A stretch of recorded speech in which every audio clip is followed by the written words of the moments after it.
자손의 부르짖음이 내게 달하고 애굽 사람이 그들을 괴롭히는 학대도 내가 보았으니 이제 내가 너를 바로에게 보내며 너에게 내 백성 이스라엘 자손을 애굽에서 인도하여 내게 하리라 그랬습니다. 이제 가라 그랬습니다. 문제입니까? 부르짖음이 하늘에 사무칠 정도로 원한이 맺힌 거고 학대가 하늘에서도 알 정도로 공공연하게 행해지는 바로 그 법석. 이 모든 사무치는 원한과 학대가 학대의 원흉이 있는 곳. 그에게 이제 가라고 하나님께서 말씀하십니다. 왜 가라고 하시는가? 원한 맺힌 백성, 공공연한 학대를 받는 백성을 인도해내기 위해서라고 말씀하셨죠.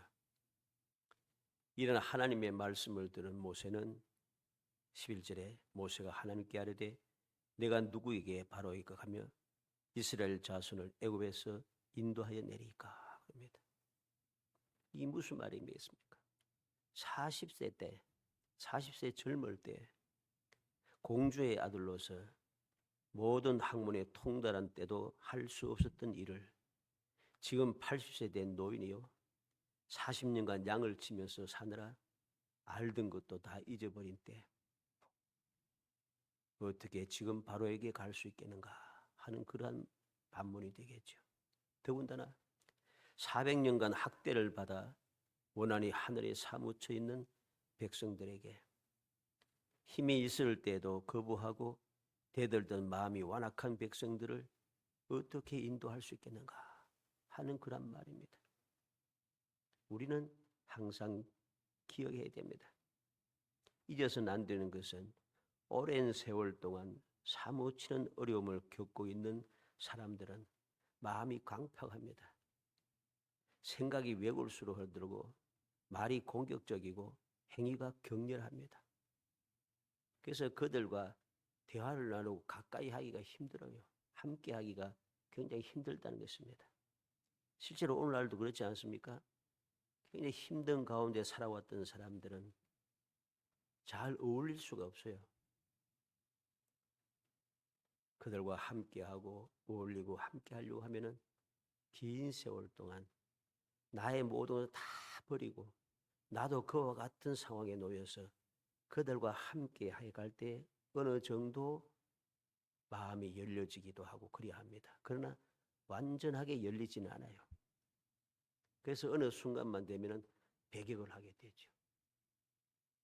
이러한 사람들의 완악함은 말로 할 수가 없습니다. 생각도 할 수 없을 정도로 굉장히 완악하고 완고하고 아주 격렬합니다. 그런데 바로 그들에게 가라고 하나님께서 말씀하시는 거죠. 창세기 15장 13절에 여호와께서 아브라함에게 이르시되 너는 반드시 알라 내 자손이 이방에서 개게 되어 그들을 섬기겠고 그들은 400년 동안 내 자손을 괴롭히리니 400년 동안 괴롭힘을 당할 것이다. 하나님께서 말씀하셨어요. 400년 동안 괴롭힘을 당한다. 이러한 괴롭힘을 당한 이 이스라엘 백성들의 그 상태가 어떠합니까? 출애굽기 2장 14절에 그가 이르되 누가 너를 우리의 다스리는 자와 재판관으로 삼았느냐? 내가 애굽 사람을 죽인 것처럼 나도 죽이려느냐? 오히려 백성을 위해서 힘쓰고 동족을 위해서 힘쓰고 했는데 그리고 정당한 이야기 왜 동족을 이 힘들 가운데 있는데 왜 같이 어울리지 못하고 함께하지 못하고 그렇게 동족을 때리고 해치느냐. 그랬더니 돌아온 소리가 뭡니까? 네가 우리 지도자냐? 재판관이냐? 애국 사람을 죽이는지 나를 죽이느냐? 반응이 격렬합니다. 그러나 하나님께서는 바로 그러한 모세를 찾아오시고 부르시며 사명을 맡기시며 이제 가라고 말씀하시는 거죠. 이러한 일이 생겼을 때에 믿음의 사람들이 어떻게 해야 올바른 신앙생활을 한다고 말할 수가 있는가? 어떻게 해야지 올바른 신앙생활인가? 올바른 신앙생활을 위하여 29번째 시간입니다. 이제 가라. 하나님께서 말씀하실 때 현재 나의 좋지 못한 상황, 보잘것없는 그 환경, 답답하고 부끄러운 형편과 처지를 생각하며 주저하지 말고 하나님 말씀에 행하여서 상상을 초월한 기적의 삶을 체험하는, 그래서 행복한 성도들이 되시기를 주의 이름으로 축복합니다. 우리는 기억해야 됩니다. 이제 가라. 올바른 신앙생활을 위해서는 이제 가라고 할 때에 지체하지 않고 주저하지 않고 가야만 합니다. 이게 올바른 신앙생활이죠. 근데 주님 말씀하실 때 이리 재고 저리 재고 이리 따지고 저리 따지고 상황을 살피고 주의 환경을 살피고 지금 형편이 어떠한지 막 이것저것 따져가고 내가 지금 가진 것이 얼마고 내가 무엇이 필요하고 막 이게 따지기 시작하면은 갈 수가 없어요. 갈 수가 없어요. 올바른 신앙생활의 방법은 일반적으로 신앙생활을 해갈 때, 평상적으로 신앙생활을 해갈 때는 그냥 정상적으로 살아가면 됩니다. 그러나 여기에서 하나님께서 이제 가라고 하실 때는 정상적인 일반적인 그런 상황이 아니에요. 그렇기 때문에 그때는 일반적인 것을 생각하면서 이리 재고 저리 재고 해서는 안 되는 거예요. 특별한 경우에는 특별하게 행동해야 하는 것입니다. 그래서 믿음의 사람들이 행하는 것을 보면은 우리가 말씀을 통해서도 보고 믿음의 역사를 통해서도 봅니다만은 어떻게 보면은 무모하다, 어리석다 할 정도로 망부가 낼 경우가 많아요. 그러면 그들이 항상 그러한가? 항상 그렇지 않아요. 평상시에는 두려워한 마음도 있고 주저하는 마음도 있고 조심하기도 하고 모든 것을 살피면서 조심조심 살아갑니다. 그러나 하나님께서 특별한 때에 특별한 말씀을 하시면은 특별하게 행동하는 거죠. 이게 올바른 신앙생활이라는 사실을 우리는 잊어서는 안 됩니다. 근데 우리는 이 사실을 자꾸만 잊어버려요. 잊어버리고 모든 것을 말씀하실 때 이제 가라. 좋지 못한 상황, 환경 이러한 때도 평상시처럼 똑같이 생각하고 똑같이 말하고 똑같이 행동한다는 거죠. 그러니까 갈 수가 없는 거죠. 가지 못하니까 하나님의 은혜를 누릴 수가 없는 것입니다. 어떤 사람이 이야기합니다. 내가 안 하면 하나님 손해지. 그런 망령된 소리 어디 있겠습니까? 내가 안 하면 할 사람 많습니다. 하나님의 능력이 얼마나 많으십니까? 말씀으로 7일 동안, 6일 동안 천지 만물을 창조하신 능력이 하나님이신데 내가 안 한다고 하나님의 일을 못해요? 그런 망령된 소리를 하고 있다는 것이죠. 그런 망령된 소리를 해서는 절대로 안 됩니다. 내가 하나님 특별한 때 특별하게 내게 말씀하실 때 나는 특별하게 행동해야 한다는 것. 하지 않으면 그것이 나에게 큰 손해가 된다는 것. 두고두고 우리는 가슴 칠 수밖에 없는 그러한 일들이 생긴다는 사실을 명심해야 됩니다. 하나님께서 능력이 없어서 80세 노인 모세를 찾아와서 그를 가라고 하셨겠습니까? 우리는 하나님의 뜻을 생각하고 하나님의 그 명령을 생각하며 하나님께서 왜 하시는지 이유를 분명히 깨달아야 됩니다. 그것이 바로 나의 사명이라는 것입니다. 하나님께서 모세가 이 땅에 태어났을 때 어떻게 했습니까? 반드시 죽을 수밖에 없는 모세를 살리시고 가장 좋은 대우를 받으며 가장 좋은 교육을 받고 가장 좋은 환경에서 가장 능력 있는 삶을 살았던 모세였습니다. 왜 그랬겠어요? 특별한 때에 특별하게 사용하기 위해서. 그러므로 지금 이제 가라 하시면 우리는 어떻게 행해야 되는가? 어떻게 행해야 되는가? 나를 찾아오시고 부르시며 이제 가라 하시는 하나님의 권능을 믿고 행해야 합니다.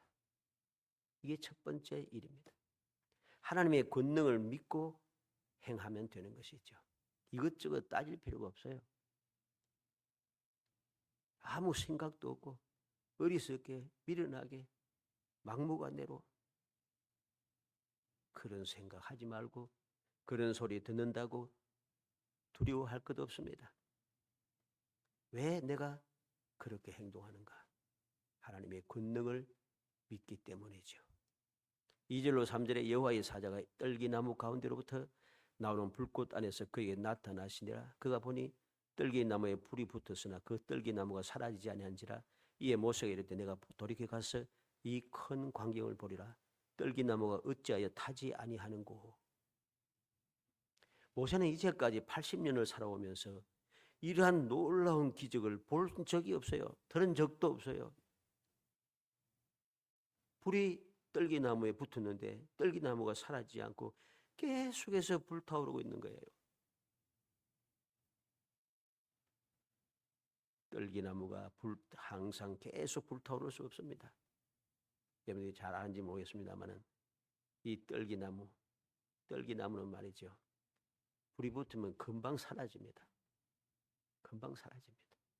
오래 불타는 것이 아니에요.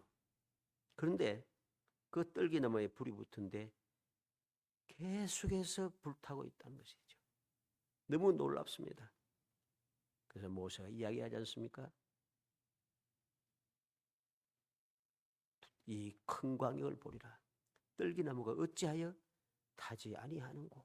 타야 될 떨기나무가 안 타고 있다는 거죠.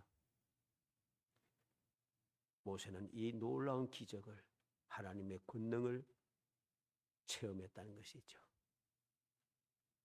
바로 그 권능을 믿고 행해야 하는 것입니다.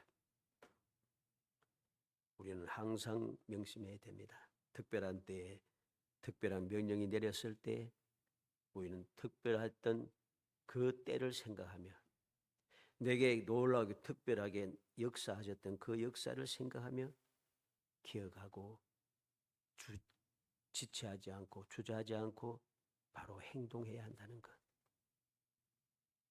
우리는 사무엘상 17장 32절로 37절에 다윗이 골리앗을 죽이기 위해서 내가 저 골리앗을 죽이겠다고 싸우겠다고 사울 왕과 모든 이스라엘 군사들이 두려워하는 그때에 홀로 담당하게 서서 내가 싸우리다 그렇게 당당하게 말합니다. 왜 그는 그렇게 말할 수 있었겠어요?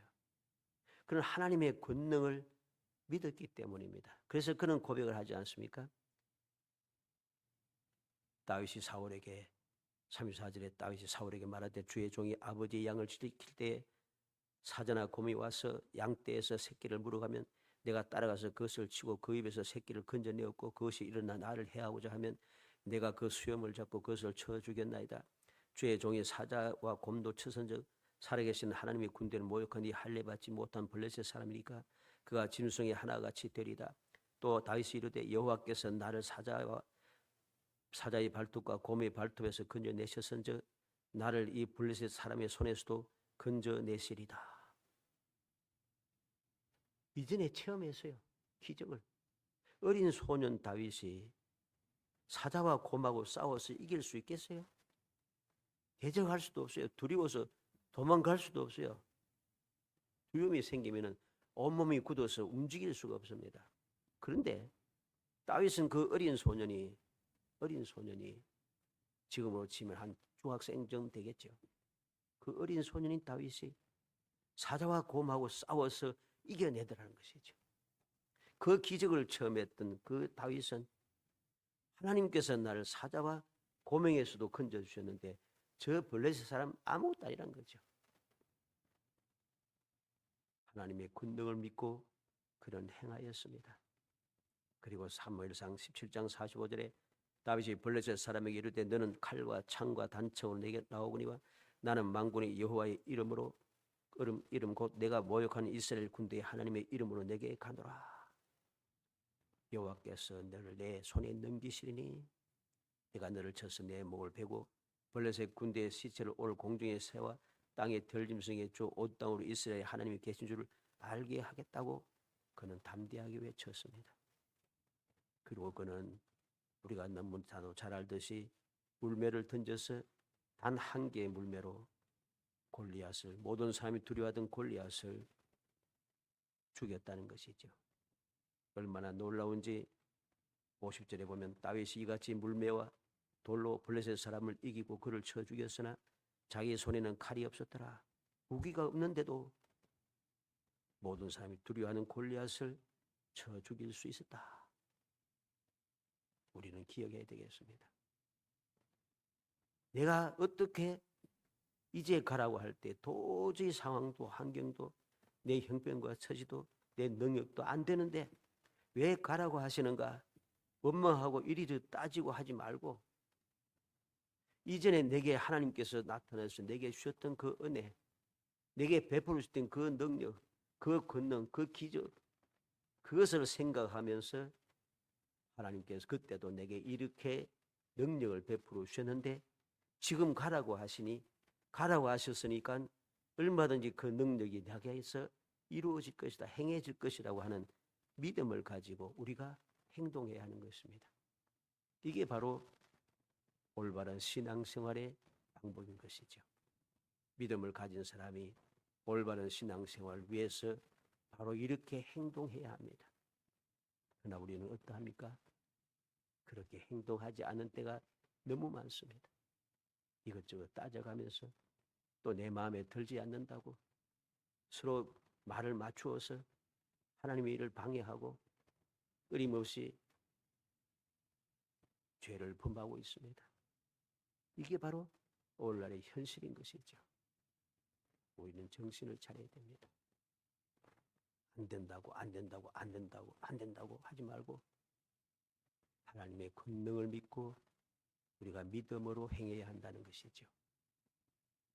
그것이 바로 올바른 신앙생활이고 그 올바른 신앙생활이 바로 놀라운 주님의 은혜를 계속해서 누릴 수 있는 비결이 되고 우리의 신앙생활이 행복할 수 있는 유일한 비결이 되는 것입니다. 두 번째로 하나님의 약속을 믿고 행하면 됩니다. 12절에 하나님이 이르시되 내가 반드시 너와 함께 있으리라.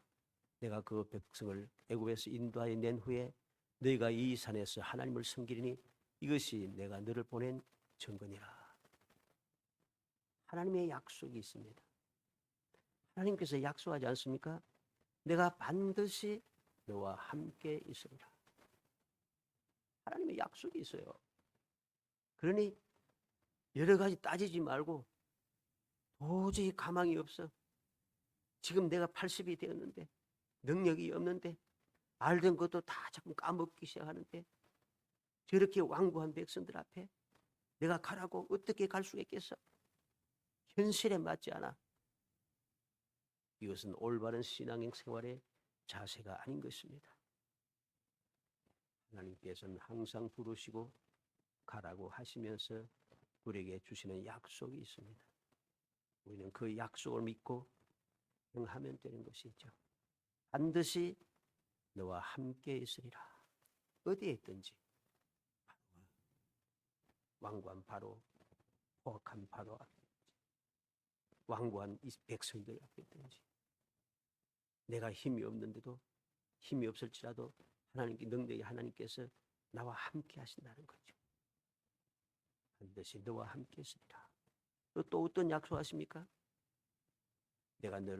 내가 그 백성을 애굽에서 인도하여 낸 후에 너희가 이 산에서 하나님을 섬기리라. 이것이 내가 너를 보낸 증거니라. 약속이 있어요. 백성을 인도해 낸 뒤에 이 말은 반드시 인도할 수 있다는 거죠.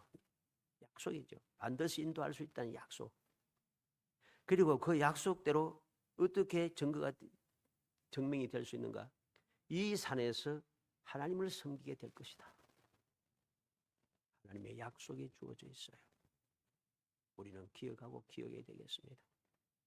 우리가 이 험한 세상을 살아가면서 생각지도 못했던, 상상하지도 못했던, 도저히 할 수 없는 것 같은 막막한 상황에 이제 가라, 이제 하라 말씀하실 때에 우리는 주저하지 않고 하나님의 약속의 말씀 믿고 실천하고 행하여야 합니다.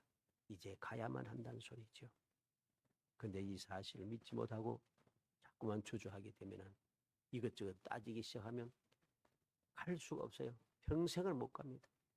평생을 못 가니 평생을 이 놀라운 기적을 체험할 수가 없고 이 존귀함을 내가 누릴 수가 없고 이 놀라운 하나님의 그 놀라운 축복을 나는 전혀 누릴 수 없음을 우리는 명심해야 합니다. 히브리서 11장 6절에 믿음이 없이는 하나님을 기뻐하시게 하지 못하나니 하나님께 나아가는 자는 반드시 그가 계신 것과 또한 그가 자기를 찾는 이 자들에게 상 주시는 이심을 믿어야 할지니라. 절대적인 믿음이 필요합니다. 믿음이 없이는 하나님을 기쁘게 할 수 없다는 것입니다. 어떤 믿음이 필요합니까? 하나님께 나아가는 자는 반드시 그가 계신 것과 주님께서 나를 가라고 하실 때는 나와 함께 하시는 하나님을 믿어야 한다는 소리입니다. 그럴 뿐만 아니라 자기를 찾는 자에게 상 주시는 믿어야 할지니라. 그 하나님께서 함께 하심을 믿고 약속한 대로 이루어 주신 것을 믿고 행하는 사람에게 약속하신 대로 복을 주실 것임을 믿어야 하는 거죠. 이 확실한 믿음을 가지고 우리가 나아갈 때에 우리의 삶은 행복해지는 것이죠. 요한계시록 1장 1절에 예수 그리스도의 계시라 이는 하나님이 그에게 주사 반드시 속히 일어날 일들을 그 종들에게 보이시려고 그의 천사를 그 종 요한에게 보내 알게 하신 것이라. 요한계시록은 어떻게 기록됐다 합니까? 예수 그리스도의 계시라. 예수님께서 가르쳐 주신 것이란 겁니다. 무엇을? 하나님이 그에게 주사 반드시 속히 일어날 일, 그 종들에게 보이시려고 천사를 요한에게 보내셨다. 요한으로 알게 하여서 그 사실을 기록하게 했다는 것입니다. 요한계시록 14장 6절에 또 내가 보니 다른 천사가 공중에 날아가는데 땅에 거주하는 자들 곧 모든 민족과 종족과 방과 백성에게 전할 영원한 복음을 가졌더라. 우리는 항상 믿음을 가지고 행동해야 됩니다. 어떤 믿음입니까? 약속을 믿는 믿음. 하나님의 약속은 영원불변이고 하나님의 약속은 반드시 이루어지는 것이고 한 번도 그 약속이 어겨진 적이 없는 약속인 것을 우리는 알아야 됩니다. 이 약속의 말씀을 믿을 때 우리는 이제 가라 해도 그 상황, 그 상태, 그 환경이 너무너무 좋지 않아도 세상 모든 사람들이 무모하다 해도 세상 모든 사람들이 망보한대로 하고 어리석다가 말해도 아무 문제가 없다는 사실이죠. 그래서 기적이라 하는 것입니다. 할 수 없는데 이루어질 수 없는데 이루어지는 그것이 기적인 것이죠. 누구나 다 할 수 있고 언제든지 할 수 있는 것인데 그걸 기적이라고 하지 않습니다.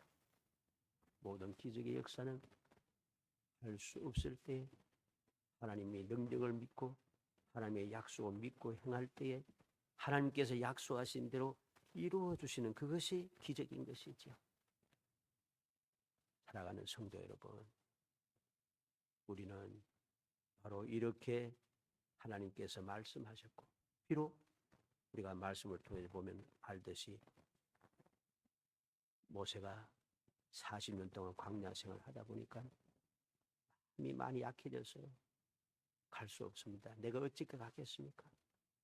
나는 말도 둔하고요. 난 능력도 없고요. 할 수가 없어요. 하나님께 기적을 보여주고 아무리 해도 나는 갈 수가 없어요. 말할 줄도 몰라요. 그러나 하나님께서 그에게 가라고 하시고 결국은 그는 하나님의 말씀에 순종해 나아갈 때에 하나님의 말씀대로 능히 모든 것을 이룰 수 있었습니다. 기적이죠. 아무리 생각해도 할 수 없다고 생각했는데 할 수 있더라는 것입니다. 어떻게? 하나님께서 약속하신 대로 그 기적을 베푸신 하나님께서 약속하신 대로 함께하여서 기적을 베풀 수 있기 때문이죠. 그래서 애굽 땅에서 10가지 재앙의 기적이 내려졌습니다. 애굽 사람에게는 그게 재앙이지만은 모세에게는 그게 기적이었어요. 애굽 땅에서 나와서 약속의 땅을 향하여 갈 때에 많은 문제가 끊임없이 일어났습니다. 그런데 문제가 일어났어도 하나님의 기적을 통해서, 기적의 역사를 통해서 약속하신 대로 끝까지 나아갈 수 있었습니다.